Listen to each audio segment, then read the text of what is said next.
Hello বন্ধুরা, আমি এসে পড়েছি ভাট ফুলের বনে। এই ভাট ফুল বাংলার একটি অতি সৌন্দর্যময় ফুল। এই ভাট ফুলের কথা মনে করলেই কবি বাংলার কবি জীবনানন্দ দাশের কথা মনে পড়ে এবং তার একটি কবিতার কথা মনে পড়ে।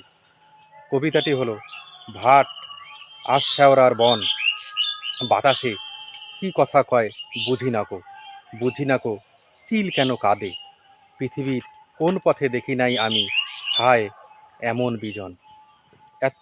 আচ্ছা, বাংলার কবির এই কবিতাটি মনে করতে করতেই আমি ভাট ফুলের প্রসঙ্গতে চলে যাচ্ছি। বসন্ত ঋতুতে ফাল্গুন চৈত্র মাসে বনে বাদারে বাগানে মাঠে প্রান্তরে অযত্ন অবহেলায় বেড়ে ওঠা যে ফুল সবার নজর কেড়ে নেয়, সেটি আমরা অনেকেই জানি। বাংলায় ভাট ফুল, ইংরেজিতে ক্লেরোডেনড্রাম, হিন্দিতে ভাট বা ভাটিস, সাঁওতালিতে খারবারি নামে পরিচিত গোলাপ জাতীয় বহুবর্ষজীবী সপুষ্পক উদ্ভিদ। শীতের ছুটিতে প্রকৃতিতে বসন্ত তার আগমনী বার্তা জানান দিচ্ছে। নতুন রূপে সেজেছে প্রকৃতি। বসন্তের মাঠে ঘাটে যে ফুলগুলো সহজেই মানুষকে কাছে টানে, তার অন্যতম একটি ভাট ফুল।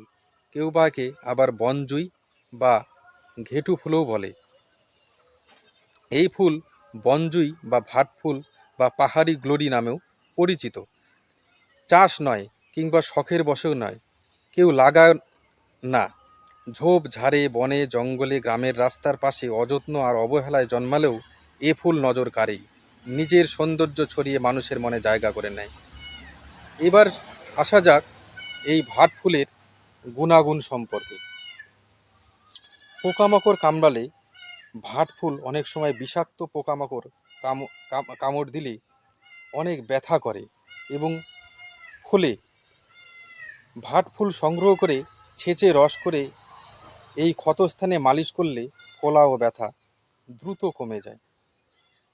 যাদের বিভিন্ন চর্মরোগের সমস্যা রয়েছে, তারা যদি নিয়মিত এই বনজুই বা ভাট ফুল সংগ্রহ করে এটি রস করে দিনে 2 বার ক্ষতস্থানে মালিশ করতে পারে, তাহলে খুব তাড়াতাড়ি আপনার যে কোনো চর্মরোগ দ্রুত সেরে যাবে।